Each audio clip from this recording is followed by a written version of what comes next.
Are you on a path of personal or professional development and you are trying to take your gifts and superpowers and find the ways that you can enhance them and that you can give them to individuals or to groups and provide value with your gifts so that you can make as great of an impact as possible?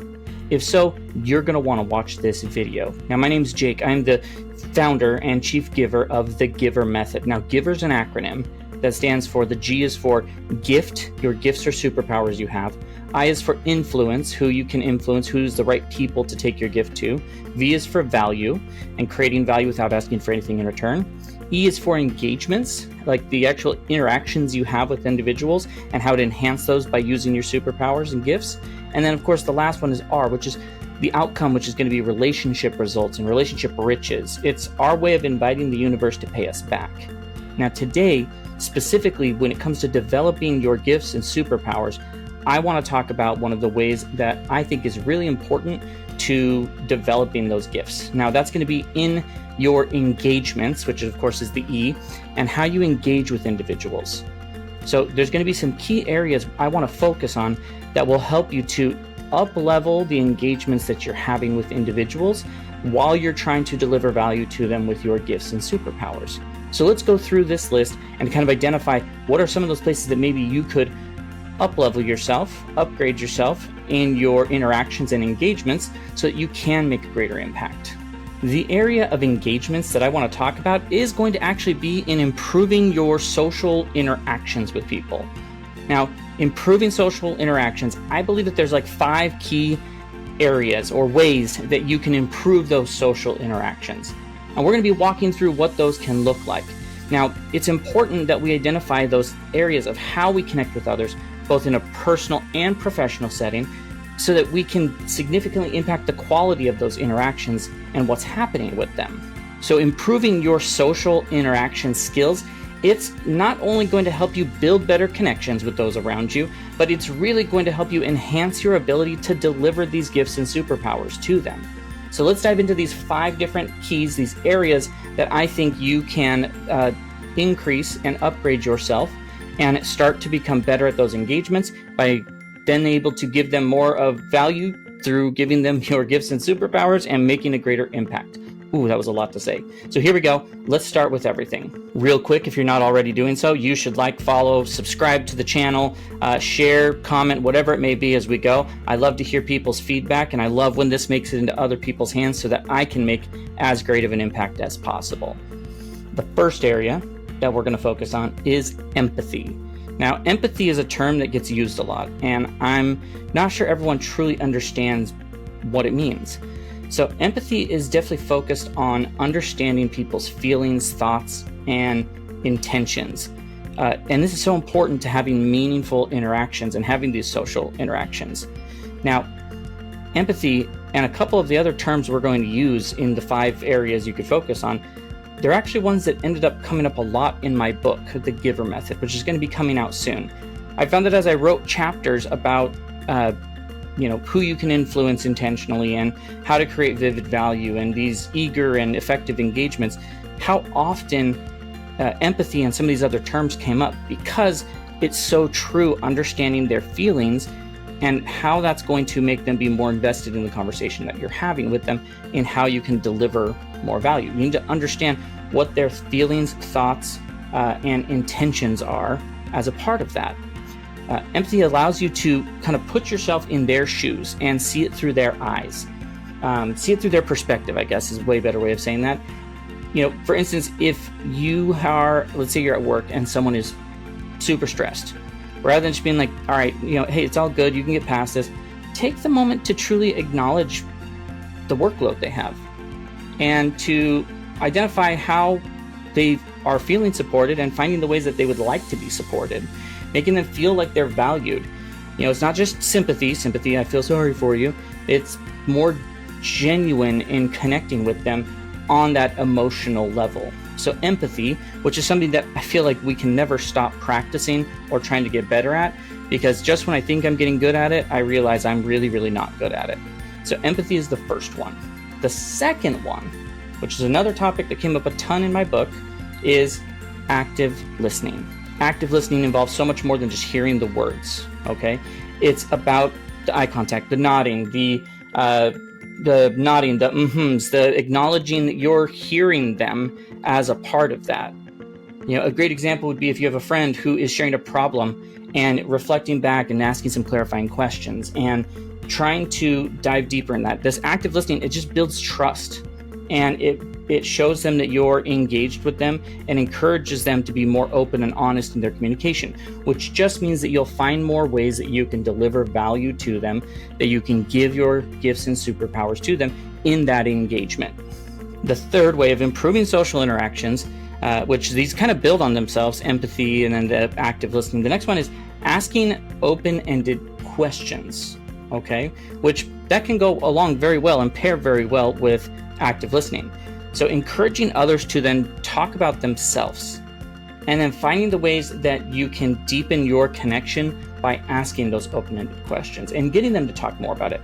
They're going to provide you insights that are going to be so valuable in helping you to identify how you can help them and how you can make them feel as you're engaging with them in that interaction.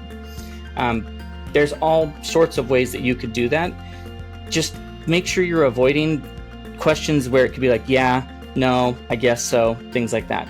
You want to be asking much more open things. So someone's talking about a decision they made, and you could talk about like, well, what inspired you to go down that path? What led you to that decision? How are you feeling about this current project? Rather than being like, oh, are you not feeling good about this project? No, I'm not. Oh, okay. But ask the open-ended question. It will get them talking more, which gives you more ammo that you can pick through to find where you can interject your gifts and superpowers and deliver value to them. So make sure that open-ended question is going to be so important. Now, the fourth one, which once again, we're now building with active listening, you do ask open-ended questions. Eye contact. I mentioned it in active listening.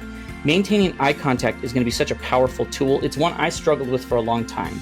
I don't know why. After years of being totally fine to look at people in the eye, I found that I noticed after a while I was struggling doing it.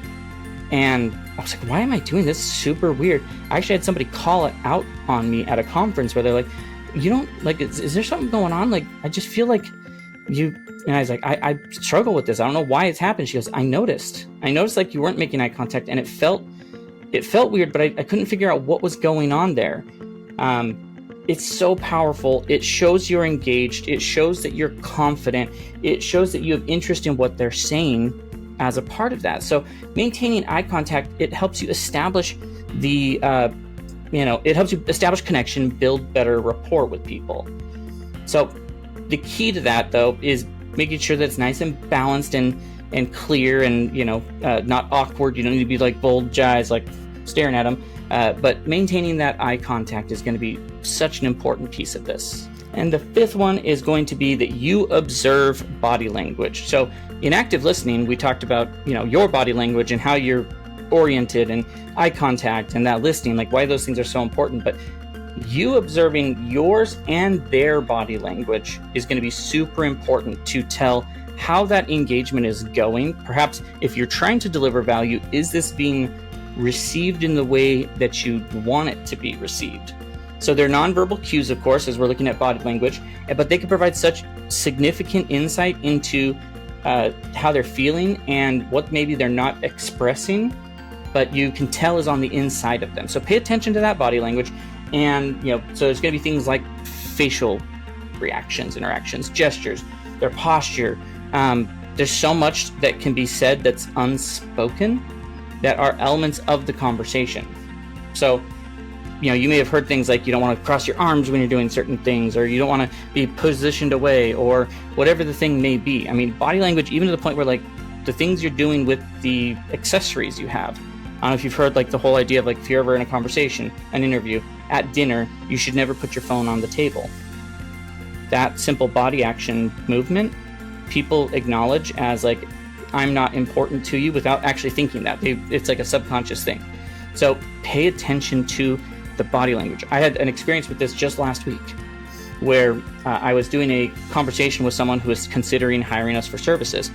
And as I was talking, going through kind of the normal flow that I would for that sort of a conversation, I noticed that not engaged when he would talk with everybody about other things. It was like he was, lit up, happy, and talking. But then as we were kind of describing the process to him, how we would help, he kind of sat back and he kept kind of having his mouth open a little bit. And I knew something wasn't clicking and something wasn't happening right. And so it gave me those body language cues, those nonverbal cues that I needed to pivot what I was saying so that I could make a better connection. And I realized, I'm trying to talk to you about as if you're at step 5 of our process and you're still back at step 1 and 2. You haven't gotten to the point where I'm ready to talk to you about this. And so I pivoted and we started talking about where he was at. And I was that was all simply based off his body language. And because of that, he started to open up more and he started to talk more and he started to engage more. So make sure you pay attention and you observe that body language. Now, these are 5 areas for improving your social interactions, which that lives in the world of creating engagements that are more effective and eager, so that as you are trying to deliver value to the right people, once again, we talked about value, influence with your gifts and superpowers, that you can be doing so in the right way. We don't want to be awkward when we're trying to deliver value to people, which that does happen quite a bit. So let's not do that. Let's use these types of skills to upgrade ourselves, enhance ourselves in our social interactions. Before we interact with people, let's try to run through that list of like, hey, am I doing this? Am I showing empathy? Am I listening? What's my body language like? Am I making eye contact? How can I ask better questions? Also, great chance to reflect and reflect back on what it is that you have done throughout the week and how you've handled your social interactions, and to look at it from the perspective of, well, what could I have done different? I always like to give some sort of an exercise, a challenge, a tool, something that you could do. So I'd recommend you get out a piece of paper and you think back on the last week's interactions you had where maybe you were trying to deliver value to people, and identify like, well, how did I do at empathy and active listening and asking open-ended questions and eye contact, and did I observe their body language? And if you're like, yes, great, keep doing it. Keep doing it more. If you're like, well, I don't really know, I didn't really pay attention to that. Okay, great. How can I remember to do that the next time I'm doing this? Now, this is all just a simple part of the GIVER method and what we call becoming an impact maker. So you could follow us on Facebook, TikTok, Instagram, LinkedIn, here on YouTube, wherever it may be. Subscribe, like it, share it with someone that you feel this would be impactful for, because we deliver this type of content on these topics every single day. If you liked it, please join us along that journey. If you didn't, sorry. Hopefully we get you better with the next one.